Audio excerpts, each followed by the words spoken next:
Good morning. This is 1 in 36, a presentation from Anderson Center for Autism, celebrating their centennial in 2024. 1 in 36 is a weekly show devoted to autism spectrum disorder. Good morning and welcome to 1 in 36, the weekly talk show on topics related to autism spectrum disorder. I'm your host, Eliza Bozensky, and I'm talking this morning with Linda Bertolozzi, who is the Director of Accommodative Services at Dutchess Community College. Linda, good morning. Thank you for being on the show. Good morning. Thank you for having me. Well, I'm always happy to. Anderson Center for Autism and Dutchess Community College, I think, have a long-standing sort of friendship and history with several different programs. And so it's really nice to speak to a representative of the college. And in this particular case, to have the chance to learn more about what the programs that you oversee as the Director of Accommodative Services are all about, what they're like, how to get involved, how to find out more, which we're going to cover today on the show. But if you would not mind, I would love to start with asking you to tell us a little bit about yourself and kind of maybe some of your professional background and history and sort of what's brought you to your role today. Oh, great. Thank you. I had the opportunity when I was an undergraduate student to have an internship while I was completing a psychology degree. And one of the internship placements was in an agency that provided services for individuals with disabilities. And I learned so much. They really gave me a chance. At that time, I was able to work with someone or meet people that were working on deinstitutionalization movements, moving people from institutions into the community. And my first job when I graduated and returned to the Hudson Valley was in an agency that focused on vocational training. It would have been called voc rehab at the time, but work experiences. And I just adored the people that I worked with. They were witty. They were wise. They had more or less been imprisoned in a sense, although the intention was good to provide care. Many of them had been in institutions for decades. And for the first time in their lives, they were given opportunities to choose what pillow did they want to sleep on, and did they want to go to church, and what church did they want to go to? And they were invited into family homes and learning work skills. So it was really exciting to watch people learning how to sew. At the time, the agency I worked for was partnering with a company in Kingston to make, I think it was called a Maribag. But I didn't know how to sew, and they were really excited, and they were earning money. Yeah, I remember a Maribag. Yeah. And I realized that there are concerns about the subpar wages. But for some people, the work was so important in the sense of identity and productivity. And there was a lot of social component. So I did that for 8 years. And then I moved into a center-based program that provided residential day programs, early intervention. I was really interested in kind of early support and early education for individuals or children that had disabilities and supporting their families. I did that for 15 years and had, I think at my first job, I learned sort of the tools of the trade, how to work under, with people that maybe were having difficulty communicating. And then in my second job, it was more clinical skills and counseling and assessment skills. And then I had a chance to come back to Dutchess County. I worked in Ulster County most of my life. And I had a chance to work in higher education. So working with adults with disabilities in higher education was something new that I hadn't done. And I just wanted to find ways to keep promoting this positive representation of what disability is. We know that the myths and stigma persist, and that if we can work on educating others on what disability looks like or what it is and challenge those perceptions, we find that a lot of our current students at the college their minds are changed about their careers and their impressions of what an intellectual disability looks like or what a person with an intellectual disability can do. And so that's really one of the more rewarding aspects of all of my jobs, is to provide opportunity, teach work skills, and find leadership opportunities for people that may have, historically been, it's a disenfranchised and poorly treated group of individuals, historically. Yeah. So you're sharing some really fascinating background. You and I connected a little bit in the EI world because that was my first job out of college. It was as an early intervention service coordinator, and I loved it. And it was extraordinarily eye-opening and educational. But also, I think when you're talking about your background, what I'm getting from you is just this growing sense of the impact and the type of impact that you were looking to make in your career. And it's wonderful to see that you've had the chances to do that in a couple of different avenues. But going back to what you just said about sort of changing the impression of what a person with IDD or looks like, is capable of in the workforce, and probably beyond. What's striking me is that you're having an impact in at least two very specific but very interrelated ways. Because in the college setting, it sounds like the programs that you're offering, that you're overseeing, are helping a person with intellectual and neurological or other types of special needs be more successful and maybe see something in themselves that they otherwise would not be encouraged to pursue. But at the same time, your programs are making it a very positive impact for the rest of the students who may not need those services, but are now studying and learning and maybe working alongside the people that are. And I think that's filling a really needed gap too in society as a whole. That it's both this sort of emerging sense of there are so many opportunities for people with IDD to be successful in whatever career path or job path or vocation interest area that they have. And in order to really make that possible, all of our community members need to be aware that that's possible too. If that makes sense. To me, it makes sense in my head, that you're kind of in the college setting, everybody's learning from these programs. Yes, I hope so. So Linda, let's just talk a little bit about maybe, is there a website or someplace where people can get more information just as they're listening, just so they can notice that there's a way to get more information about accommodative services at Dutchess Community College? Yes, our website is sunydutchess.edu, and our webpage is listed under the Learning Commons. We're one of the offices underneath the Learning Commons, and they may also be interested in looking for the Think Ahead program. So those two, terms, accommodative services or Think Ahead. Great. So while we're on that, we have a couple of minutes in this first half of the show before we have to break. Can you give us the idea of what the difference is between the accommodative services and the Think Ahead program? That sounds interesting. Certainly. I'll start with the Think Ahead program, because the Think Ahead program, I consider it a type of a continuing education opportunity for individuals diagnosed with intellectual or developmental disabilities. And it's an opportunity to work on and focus on work readiness and life skills on a college campus. It's a selective program. It means that we interview and select up to 10 students each academic year based on information that we collect prior to the interview. And they meet 3 times a week with an instructor who is trained in either special education and or job coaching. They're job coaches, and they work on a wide range of skills. The goal is employment,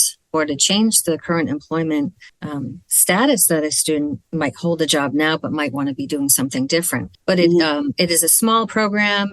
We partner with local community agencies to provide support on campus for the individuals who need to be, we would consider it independent on campus with staff present. So that means they may be moving from the classroom to the cafeteria to have lunch, but communicating with staff to let them know where they are. They're participating in club activities with other students. They have the opportunity to audit a credit-bearing class each semester if they'd like to.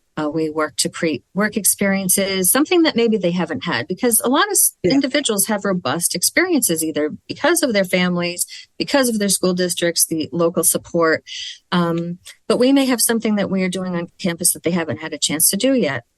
They are working on getting along with their supervisors, or how to assert themselves if maybe a supervisor asks them to do something that isn't in the job description, or just, I could use this. I was just going to say, we have to stop for a break in a second, but I was going to sort of summarize what you just said. Those last pieces, the examples you gave, are literally the same list of things that I hear from so many people when they talk about why either they themselves or a loved one, maybe a child, somebody's child, if I'm interviewing them, would talk about all the reasons why an individual might otherwise leave a job or lose a job, or all. So you're directly addressing those specific reasons, which some people refer to them as soft skills, but really they're very important relationship-based skills that often go maybe not addressed as not enough going into a position, because you're looking at skill and experience and ability to do the job. But these are the things that over time really affect job performance and engagement. So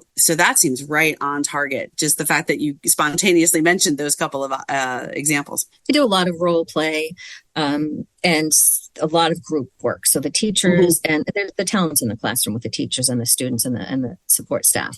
We see a lot of confidence building and a lot of leadership. They're standing in front of large groups presenting information about the Think Ahead program in a way that's sometimes, much more effective than what I'm doing. They're amazing. That's fabulous. I have a background in teaching and I way back when, but I know that feeling of just so much excitement when you see your students sort of taking in what you're offering and then putting it in their own way back out into the world. So it's so cool. We're going to take a short break, Linda. And when we come back, though, I'm going to ask you to talk more about the overarching role that the Office of Accommodative Services plays at Dutchess and give some examples of some of the services that you provide in addition to the Think Ahead program. This is 1 in 36, the weekly talk show on topics related to autism spectrum disorder. I'm your host, Eliza Bozensky, and we'll be right back. Your daughter doesn't want to talk about why her room is a horrible mess. Your son doesn't want to talk about why he's wearing mismatching socks. Your spouse doesn't want to talk about their bad haircut.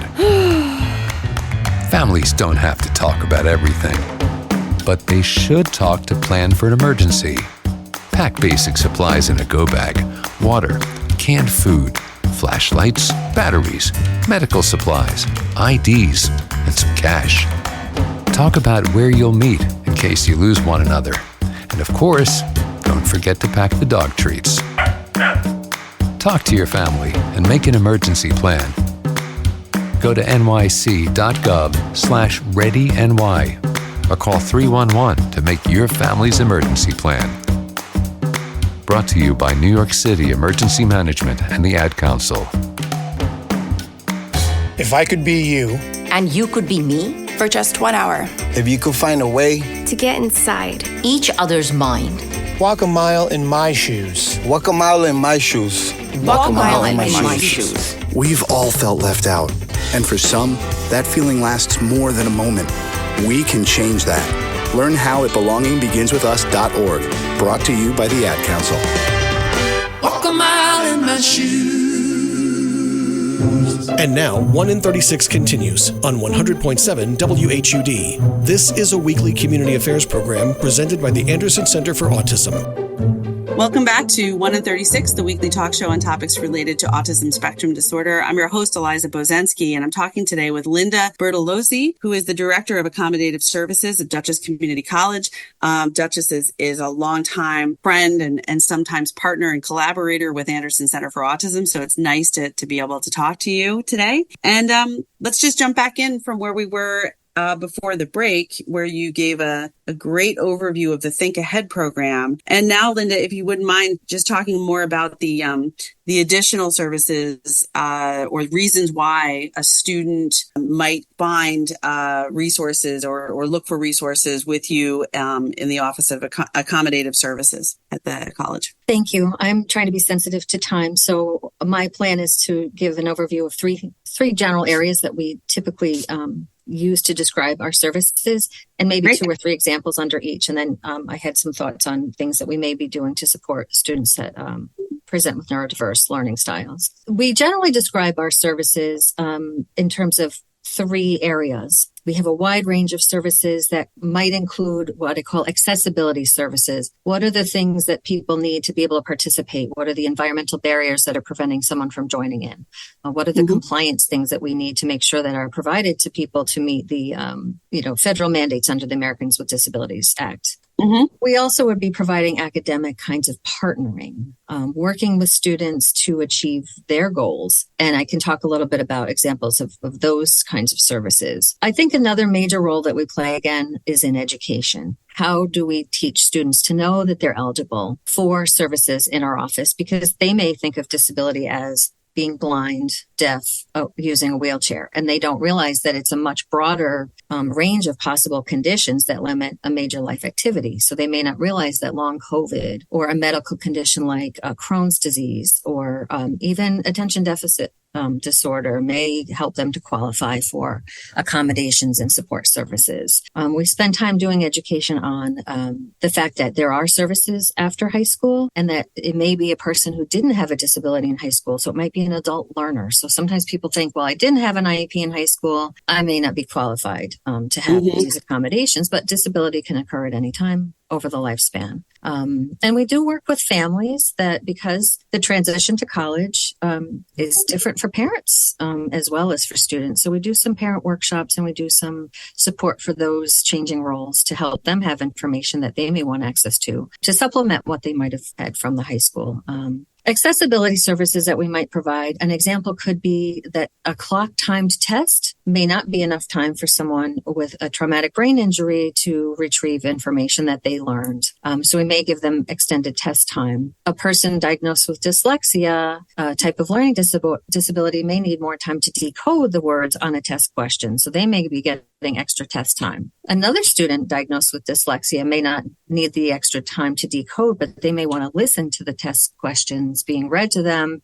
Or their textbooks. So we may be training them to use technology to have odds to print material. Sure. Some academic supports might be working on executive function types of skills. How do you plan?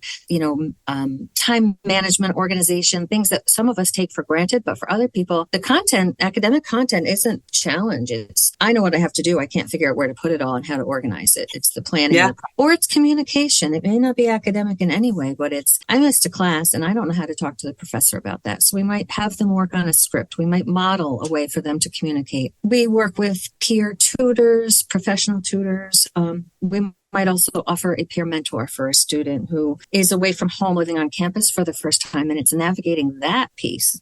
Again, it may not be academic. It may be living away from family or making friends. A lot of our students, especially even think ahead students, friendship is very important for them. Some of our students are very lonely, and helping them to either, if we create a social event or if we work on social skills kind of workshops or practicing social skills, that's an important part of what we do on a day-to-day basis. Yeah. I mean, you sound like you're covering so many bases. And I love that you pointed out that at least a few of them, the services that you provide, are recognizing that what might look purely academic, maybe quote on paper or just without taking into the other things that you're taking into account, end up not being connected to the not having the knowledge or being able to take in what's being provided by the instructor during class time.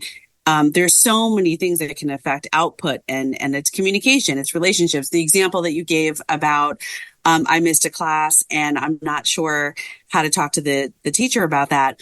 I'm thinking of just even, kids in high school and junior high who were learning about that. And depending on the school district you're in, some school districts are really promote that. But I think a lot wait until the college time frame, thinking that people at, all of a sudden they turn 18 or 19 or 20 or become adults and they just automatically know how to do that. And I've seen, even with my own children, you really have to learn that skill. But it can be life changing in terms of the relationship that you then have, and the capacity for communicating what's going to bring more opportunity to you or your loved one, as opposed to shutting doors all over the place and saying, you can't because you need to be able to do this. So I appreciate the examples that you gave. I think people listening are going to resonate with a lot of that. I want to make sure that we leave some time also to talk about, I know you have a couple of upcoming events that you wanted to talk about. And so why don't you talk to us a little bit about the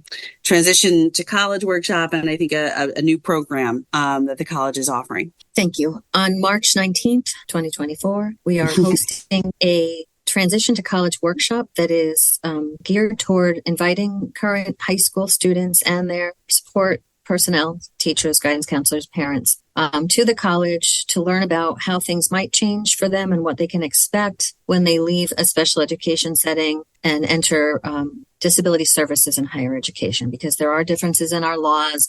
And we do invite our current students to speak to them and say, oh boy, I wish I had done this when I was your age. And, it's okay for you to use accommodations. Maybe students are bullied because of their disabilities, and our students talk to them about that. So that's a half-day event. And I know that the flyer is posted on the Think Differently website, and I could provide a flyer to you if you'd like to share it, or it would be on our... Sure. If you send us some information after this interview, we can probably put it up when we share the podcast interview. But again, remember that also Dutchess Community College is located in Dutchess County, New York, which is the birthplace of the Think Differently movement. So if any listeners want to go to that Think Differently website, you'll find information about this event coming up on March 19th. You said it's a half day. Linda, is there a pre-registration or anything, or is it just free and come at any point during the day? I would like to know if people are coming so that we can give them information and about the times and prepare. But, it's not too late if someone wanted to still participate. We have room for them to join us. It starts at 8 and it will be held in the Greenspan cafeteria. Great. Thank you for that information. And now you also mentioned to me when we were off the air that there's a new pre-apprenticeship program that's starting up at Dutchess and specific to developing manufacturing skills. So can you share a little bit about that and why specifically you wanted to talk on this podcast about that program? Our workforce development team has announced that they are launching a program that has scholarship availability until April 2nd in providing experience in manufacturing and developing pre-manufacturing skills, leading to full-time employment after the training. So perhaps a high school senior could participate, but not a high school junior. And they are looking to increase the number of neurodiverse participants in this pilot program. And I know that there is scholarship money available for that. So there is always good. And also, I think it's great. The focus on manufacturing, there is a tremendous opportunity for growth in manufacturing in the Hudson Valley right now. So if you're a local person thinking about entering the workforce or gaining some additional skills or just getting connected to that part of the workforce opportunity, then this sounds like it's right up your alley. And where can people find more information about that if they go to the sunydutchess.edu website? Yes. And I would search for the pre-apprenticeship program. Okay. So pre-apprenticeship, I can't even say it. Pre-apprenticeship program. Search for that on the sunydutchess.edu website and you'll find it. And then, Linda, if somebody if maybe they've listened to this interview, maybe they've gone to your website, but they have a question about something that they don't see, but that they wonder if you support. Can they contact you? What would be your advice for somebody who's saying, this all sounds great, but I have a very specific question. What do I do? Absolutely. They can call our office. If the person who answers the phone isn't sure of the answer, they'll take a message if they can't find me at that moment, and we absolutely will share that information. We'll send email information, invite them to visit. We encourage people to visit the Think Ahead program while it's in progress if they want to see the class in session. But general services, yes, please reach out. We're happy to answer questions. That's great. It sounds like a really welcoming environment in so many ways. And I think it's wonderful what you're doing. And I appreciate you coming on the show today to talk about it. Linda Bertolozzi, Director of Accommodative Services at Dutchess Community College. Thank you for everything you're doing. And thanks for being on the show today. Thank you so much. It was a pleasure meeting with you. This is 1 in 36, the weekly talk show on topics related to autism spectrum disorder. I'm your host, Eliza Bozensky. And remember, Anderson cares. You've been listening to 1 in 36, a weekly presentation from Anderson Center for Autism, celebrating their centennial in 2024. Join them for another edition of the show next weekend.